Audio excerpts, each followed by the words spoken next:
Living conditions in Mali are worsening 4 years after the military seized power, with rising poverty levels and constant power cuts.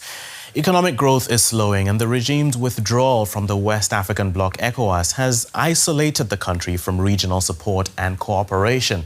As public frustration grows, the initial hopes that fueled the military's takeover in 2020 remain unfulfilled.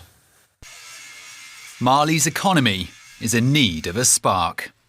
And in the capital, Bamako, businesses say they are bearing the brunt after 4 years of military rule, with frequent power outages making it even harder to make ends meet. This energy situation really needs to be resolved as quickly as possible because it affects households. If the head of the family goes out in the morning and comes back at night without being able to work to bring something to his family, it will affect the children, the women and everyday life. The apparent cooling of Mali's economy follows a decision by the country's military rulers to withdraw from the regional bloc ECOWAS. The West African alliance has been pushing for free and fair elections to be held in Mali and allows goods and people to flow freely across the region.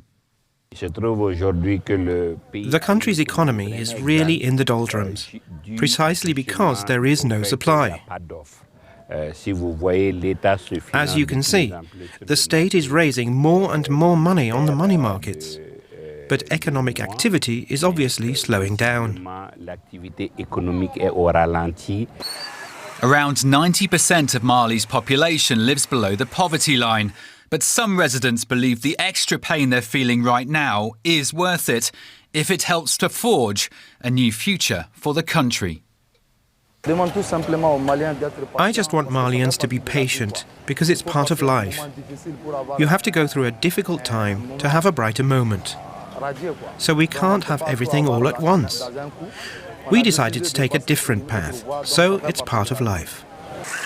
For many, though, that brighter future is still looking some way off as they feel the financial squeeze of a worsening economy with no quick fix in sight. Another challenge for Mali is the Islamist insurgency in the north of the country. After expelling French and UN troops, Mali's military leaders have turned to Russia for help.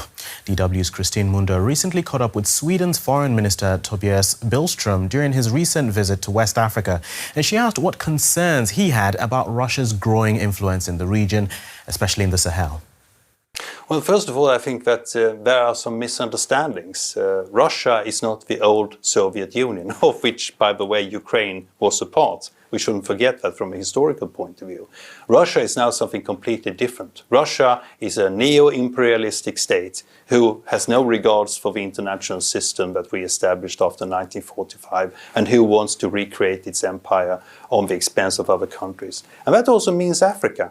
Now when we see Russian mercenaries acting in various countries in the neighborhood, what are the real aims of those groups? Is it to preserve democracy? Is it to give the people of those countries rights and liberties? Of course not. It is the old imperial way. You want the natural resources of those countries to be brought under your control. And so, yes, we are very concerned about the activities, and so are many other democratically elected leaders in West Africa. We perceive Africa as an important partner in the fight against poverty and for democracy and liberal rights, where Sweden and the other Nordic countries have been steadfast allies all the way from anti-colonialism and the fight against apartheid onto modern times where we live today. And yes, we are concerned by countries who are trying to impose imperial ways once again in the world, and we should all be. Minister, there are people in countries like Niger, for example, who will today look at their lives and say, well, what difference did it make when Western countries were our allies? Insecurity was rising, the economic conditions were no better. It doesn't appear that being allied with the West countries like France has made these people's lives any better off. Well, one could perhaps also ask them, became their lives better after the military coups that ousted democratically elected leaders? That could perhaps also be a question. ask to them.